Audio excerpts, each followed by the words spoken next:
অবসর সময় একা হাঁটতে হাঁটতে কখনো কি আপনার ইচ্ছে হয়েছে চারপাশের ভিড় থেকে স্বতন্ত্র হয়ে নিঃসঙ্গতায় ডুবে একটি মুহূর্ত নিরীক্ষণ করতে?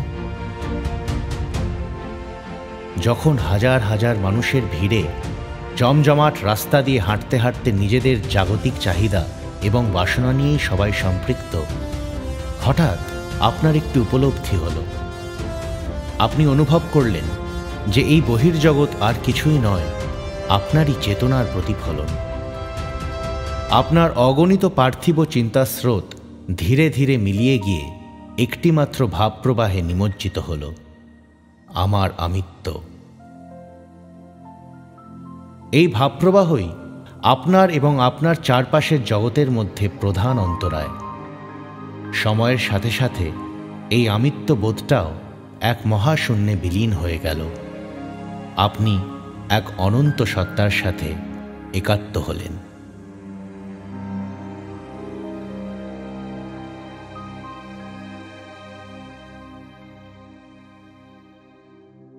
এই বিশ্বে আমি যা কিছু দেখছি, যা শুনছি, যা বুঝছি, সবই ব্রহ্ম, সবই তুমি, সবই তুমি, সবই তুমি।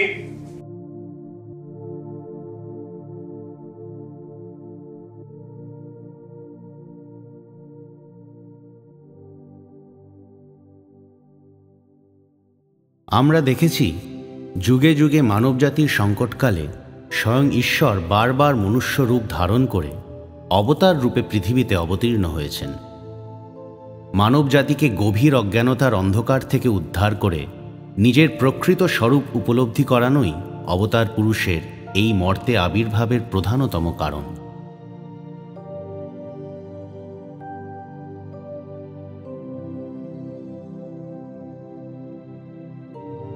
অবতার পুরুষ হলেন পৃথিবীর সর্বোত্তম শ্রেণীর আধ্যাত্মিক প্রচারক। তিনি স্পর্শমাত্রেই মানুষের মধ্যে গভীর আধ্যাত্মিক বোধ জাগ্রত করতে পারেন। শুধুমাত্র ইচ্ছাশক্তির দ্বারা নিকৃষ্টতম কোনো সত্তাকে অতি উচ্চ মার্গের সাধকে রূপান্তরিত করতে পারেন। আবার সাধারণ মানুষের হৃদয়ের গভীর অন্তঃস্থলকে এক অপূর্ব স্বর্গীয় সুখানুভূতিতে ভরিয়ে দিতে পারেন। অথচ অবতার পুরুষের সাধারণ সহজ স্বভাবই তাকে চেনার পথে বাধা হয়ে দাঁড়ায়। আধ্যাত্মিকতার সর্বোচ্চ আসনে অধিষ্ঠিত হয়েও তিনি সাধারণ মানুষের মতো সহজ সারল্যে বিচরণ করেন। তার চারপাশে লক্ষ মানুষের ভিড় থাকা সত্ত্বেও মাত্র কতিপয় সংখ্যক ভক্ত তার প্রকৃত স্বরূপ বুঝতে পারেন। যদিও অবতার পুরুষের এই সহজ সারল্যে ঢাকা আপাত ছদ্মবেশ তার চরিত্রের এক অসামান্য দিককে আড়াল করতে ব্যর্থ হয়, তার অপরিসীম ভালোবাসা। ঠাকুর রামকৃষ্ণদেব ভালোবাসছেন। তিনি ছাদের উপর উঠে যাচ্ছেন নির্বিকল্প সমাধির পর। তিনি ছাদের উপর উঠে যাচ্ছেন। ছাদের উপরে উঠে গিয়ে তিনি চিৎকার করে ডাকছেন, ওরে তোরা কে কোথায় আছিস, আয় আয় আয়, আমি থাকতে পারছি না তোদের ছাড়া, আয় তোরা আয় আয় আয়। সেই ডাকেই আমরা এসেছি, কিন্তু আমরা শুনতে পাই না সেই ডাক। ক্যান্সার রোগাক্রান্ত মানুষকে জীবনের শেষ প্রান্তে মুখে রক্ত উঠিয়ে ডেকে গেলেন, ওরে তোরা আয় আয় আয়, জীবনের উদ্দেশ্য কর, ভগবান লাভ জীবনের উদ্দেশ্য কর। ওটা শুধু সাইনবোর্ডে টানিয়ে রেখে আমরা জীবনের উদ্দেশ্য অনেক কিছু করে ফেলেছি। আমরা মানিনি সেই লোকটাকে, শুধু ছবিতে পুজো করি, মিথ্যা। তাই তো তিনি এত দূরে।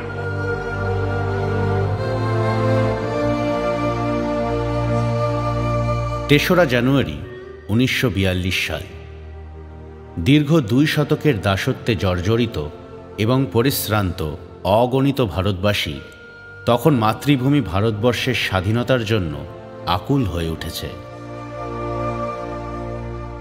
ঠিক এইরকম সময় জন্মগ্রহণ করলেন এক মহামানব, যিনি সমগ্র মানবজাতির মুক্তির উদ্দেশ্যে এক মহাবিপ্লব ঘটিয়ে তার কৃপাসিক্ত ভক্তকুলের কাছে পরবর্তীকালে ভগবান নামে পরিচিত হন।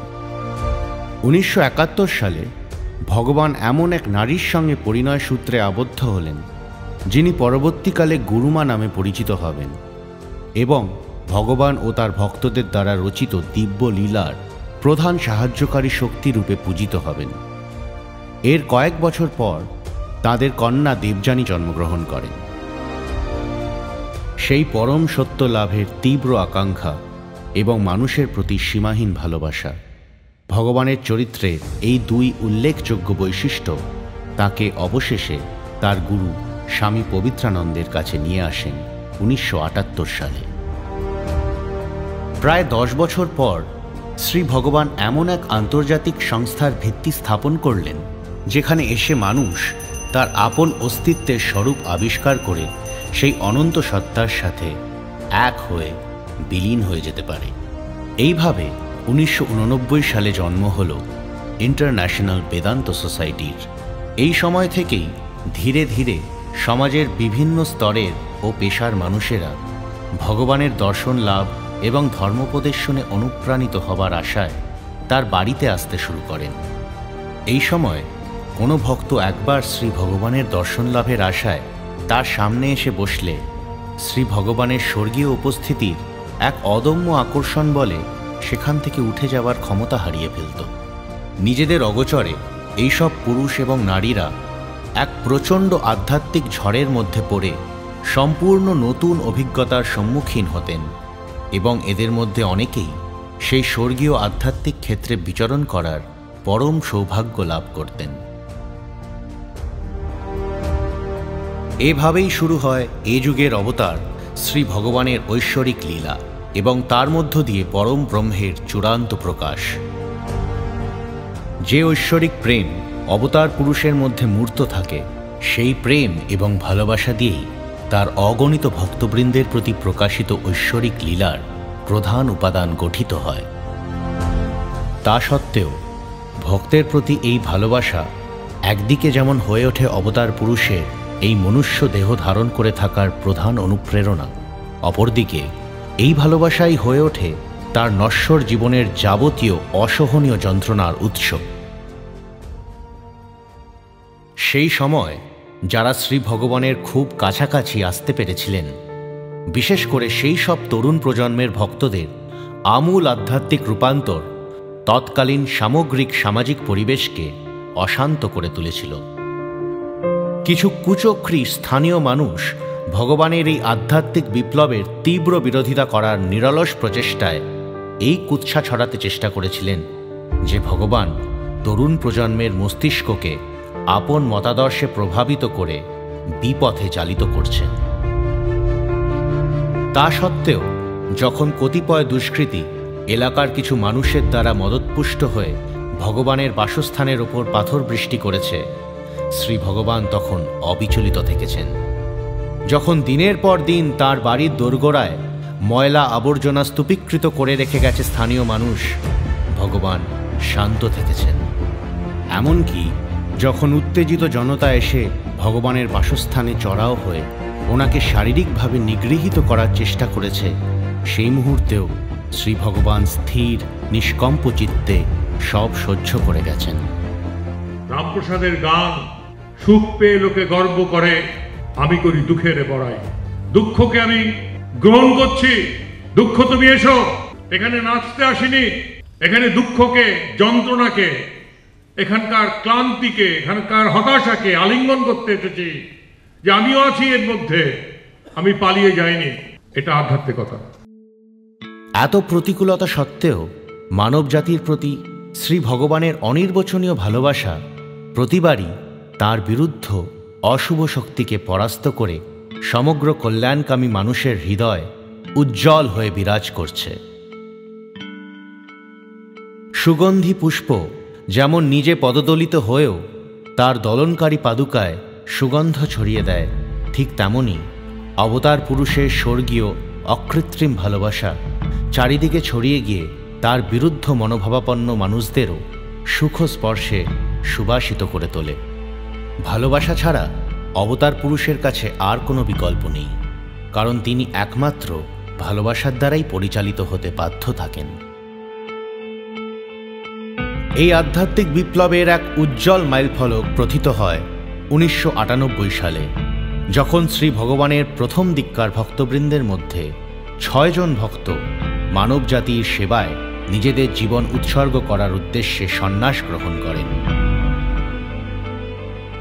এই পৃথিবীতে শ্রী ভগবানের অবস্থানকালে এ এক উল্লেখযোগ্য সময়, কারণ এই সময়ের পর থেকেই ইন্টারন্যাশনাল বেদান্ত সোসাইটি সমাজের সব স্তরের মানুষের মনে ব্যাপক গ্রহণযোগ্যতার দিকে দৃঢ় পদক্ষেপে এগিয়ে যেতে থাকে।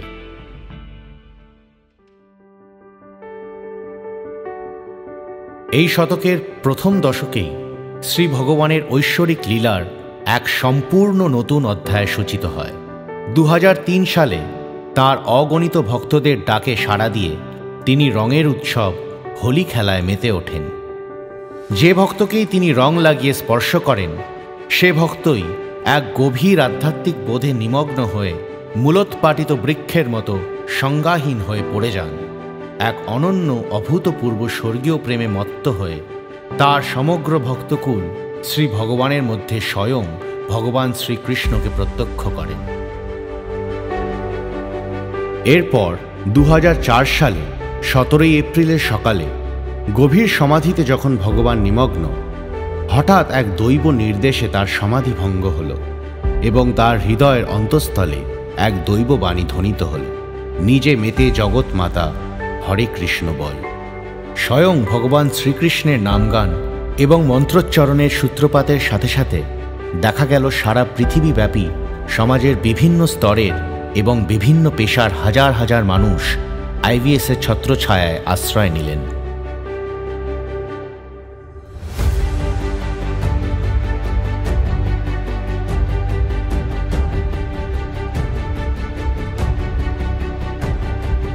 এই অদৃষ্টপূর্ব আধ্যাত্মিক বিপ্লবে এক নতুন উদ্দীপনা সঞ্চারিত হল যখন ভক্তরা অদম্য আগ্রহ এবং উৎসাহ নিয়ে শ্রী ভগবানের নাম এবং মহিমা পৃথিবীর বিভিন্ন প্রান্তে ছড়িয়ে দেবার ব্রত নিলেন।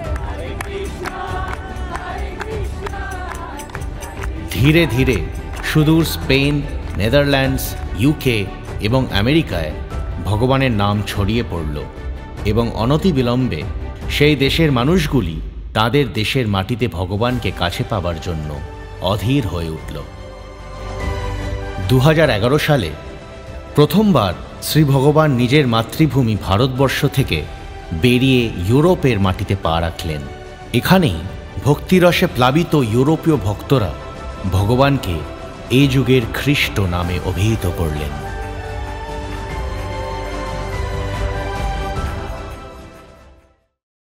মানুষকে আধ্যাত্মিক স্তরে উন্নীত করার মহৎ প্রয়াসে সুদূর আসাম প্রদেশের একটি স্থানে 30 বছর আগে যে বিপ্লব নিঃশব্দে শুরু হয়েছিল, দীর্ঘ যাত্রাপথ অতিক্রম করার পর আজকে তা একটা সুবিশাল মহীরুহের আকার ধারণ করে প্রতিটি পত্রে তার দৃঢ়চিত্তে এগিয়ে চলার কাহিনী লিপিবদ্ধ রেখেছে। গৌহাটিতে সদর কেন্দ্রের অবস্থান রেখে ইন্টারন্যাশনাল বেদান্ত সোসাইটি ভারতবর্ষের বিভিন্ন স্থানে তার শাখা প্রশাখা বিস্তার করেছে, যেমন পশ্চিমবঙ্গ, আসাম, বেনারস, পুরী এবং পাটনা। এছাড়াও Spain, Indonesia, England, Croatia, Netherlands, Singapore, Bangladesh, Senegal এবং কানাডাতেও আইভিএস তার প্রভাব বিস্তার করেছে।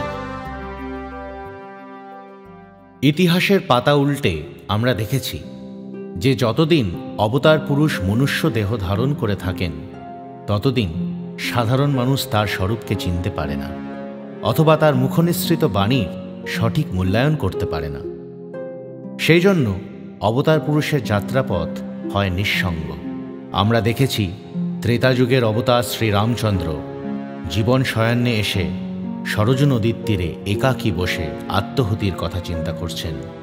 তিনিও নিঃসঙ্গ ছিলেন, কারণ তার প্রজারা কোনোদিনই তার যোগ্য মূল্যায়ন করতে পারেনি। দ্বাপর যুগের অবতার স্বয়ং শ্রীকৃষ্ণ গাছের ওপর বসে সম্পূর্ণ নিঃসঙ্গ অবস্থায় নিজের অন্তিমকালের জন্য প্রতীক্ষা করছেন। কাঁটার মুকুট পরিহিত রক্তাক্ত যীশুখ্রিস্টের ক্রুশবিদ্ধ অবস্থায় সেই বিখ্যাত উক্তি সবার স্মরণে আছে, এদের ক্ষমা করে দিও পিতা, কারণ এরা জানে না এরা কি করছে। অবতার পুরুষ শ্রী রামকৃষ্ণদেবের ক্ষেত্রেও মাত্র কতিপয় ভক্ত তার স্বরূপ উপলব্ধি করতে পেরেছিলেন। ঠাকুরের নিজের ভাষায়, বাউলের দল এলো গেল, কেউ চিনল না রে। আর আমি ভগবান, আমি ভগবান, আর কতগুলো। এখন তোদের ফেটে পড়ার অবস্থা, আমার জন্য তোদের কিছু করতে হবে না। এই একটি প্রশ্ন, ভগবান যতদিন আছে তাকে কাছে করে না। আমি তো বলছি আমি ভগবান, আমাকে দেখ মুক্ত হয়, যার বিশ্বাস আছে সে মুক্ত হয়ে যাবে। এই চিরাচরিত ইতিহাসে পুনরাবৃত্তি হবে না। আমরা সবাই শ্রী ভগবানের পূর্ণ ঐশ্বরিক উপস্থিতিতে ধন্য হই এবং এই জেনে সমৃদ্ধ হই যে এ যুগের অবতার স্বয়ং ভগবান আবির্ভূত হয়েছেন এবং এই মনুষ্য দেহ ধারণ করে রয়েছেন।